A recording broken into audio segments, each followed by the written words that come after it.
Ikaze mwese munkurikiye muri kino gitondo cyo kuri uyu wa gatatu turi ku itariki ya 24 ukwezi kwa cyenda umwaka nawo w'ibihumbi 2025. Nyemera turebere hamwe iby'aya makuru ayobekanye akomeje kugenda agarukwaho kuva ku mugoroba wo kuwa kabiri kugeza mu rukerera rwo kuri uyu wa gatatu. N'amakuru akomeye cyane akomeje kugenda agarukwaho kenshi cyane n'ibitangazamakuru kandi akaba anayobekanye. Nyemera turebere hamwe rero ngusobanurire gatanu kuri gatanu nkuvire imuzi n'imuzingo iby'aya makuru akomeje kugenda ayobekana mu buryo bukomeye cyane. Ni muri rukerera rwo kuri uyu wa gatatu ku itariki ya 24 ukwezi kwa cyenda umwaka nawo w'ibihumbi 2025. Reka mpite mboneraho kukwifuriza gukomeza kugubwa neza ndetse ibyo ukora byose bikomeze bikugendekere neza gatanu kuri gatanu nk'uko ubyifuza. Reka nkunyuranyure muri aya makuru akomeye cyane akomeje kugenda agarukaho by'umwihariko n'ibitangazamakuru bikomeye cyane hano mu mujyi wa Kigali, aho ko bikomeje kugenda bigaragara ko umunyamakuru wamenyekanye ku izina rya Rugaju Regan ashobora kuba arembye ku buryo bukomeye cyane. Reka nguhereze ikaze nawe umhereze umwanya ariko nkwisabire kuba wamenyereka ko turi kumwe ubicishije mu buryo bwo gufungura ibuto ya subscribe. Urabikora ute rero? Urasabwa kuba wareba aho hantu handitse sabone cyangwa se subscribe ukahakanda inshuro imwe yonyine bagahita bakwereka ku ruhande akantu gasa n'akazogera, nako urasabwa kuba wagakandaho inshuro imwe yonyine bagahita bakwereka amajambo atatu yonyine. Urasabwa kuba wakanda ku kajambo gato ko hejuru kanditseho all.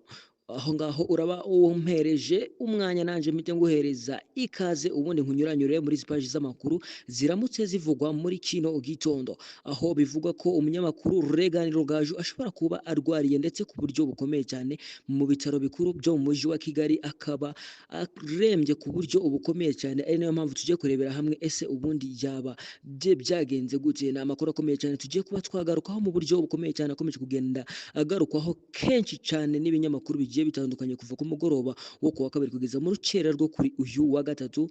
Ni ku itariki ya 24 ukwezi kwa cyenda umwaka nawo 2025. Biravugwa yuko uyu munyamakuru wacu ubwo yari afunzwe yaje kuba yakwandura indwara ikomeye cyane ayanduriye muri gereza, ubwo bamusezeraga agataha indwara yarayitahanye ariko ntayaza kubimenya, nibwo yaje kuba yafatwamo gakeya ariko indwara yamubanye indwara kugeza amaginga akaba yagiye kwivuriza mu bitaro bikuru byo mu mujyi wa Kigali, ariko kugeza amaginga bikaba bivugwa yuko ashobora kuba atameze neza habe na gakeya, akaba arembye ku buryo bukomeye cyane. Niba wamaze kuba wafungura iyo buto ya subscribe nguhaye ikaze, mpise mboneraho kukwifuriza gukomeza kugubwa neza ndetse ngira ni ibyo ukora byose bikomeze bikugendekere neza gatanu kuri gatanu nk'uko ubyifuza. Nyemerera rero nkuvire imuzi n'imuzingo iby'aya makuru akomeje kugenda ayobekana ku buryo bukomeye cyane hano mu mujyi wa Kigali.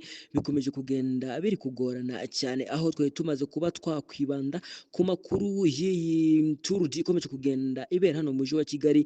Ni champion mpuzamahanga mu gihugu cy'u Rwanda ndetse no ku isi hose ikomeje kugenda inyura hano mu mujyi wa Kigali, by'umwihariko mu gihugu cy'u Rwanda muri rusange. Bikomeje kugenda bigaragara yuko igihugu cy'u Rwanda gikomeje kugenda cyaba cyakwiganza imbere, abakinnyi b'igihugu cy'u Rwanda bakomeje kugenda bahiga abandi. Biravuga yuko impamvu bashobora kuba bakomeje kugenda bajya imbere y'abandi ngo nuko ari mu gihugu cy'iwabo, imihanda bakaba bayizi, by'umwihariko bakaba bari basanzwe bazi kuzamuka imisozi, naho bano banyamahanga bo bakomeje kugenda batsindwa bitewe nuko igihugu cy'u Rwanda kirimo imisozi myinshi, dore ko bacise urwo imisozi igihumbi. Reka twigarukire ku makuru yacu. Umunyamakuru ukomeje kugenda bivuga yuko arwaye ku buryo bukomeye cyane n'indwara ashobora kuba yaranduriye muri gereza. Ese tugiye kuba twarebera hamwe ese iyi ndwara ikomeje kugenda imuzahaza ku buryo bukomeye cyane y'ubundi yaba ari iyihe. Reka nongere nkwisabire kuba wanyereka ko turi kumwe kugeza kuri uyu munota ubicishije mu buryo bwo gufungura ibuto ya subscribe. Urakanda kuri iyo buto yanditseho sabone cyangwa se subscribe, nurangiza ufungure inzogera kugira ngo unyereke ko turi kumwe umunsi ku munsi, kugira ngo n'ikindi gihe dusizeho amakuru nk'aya ngaya cyangwa se update nk'izi ngizi zijye zikugeraho mu ba mbere, kugira ngo dukomeze kugenda tubana umunsi ku munsi.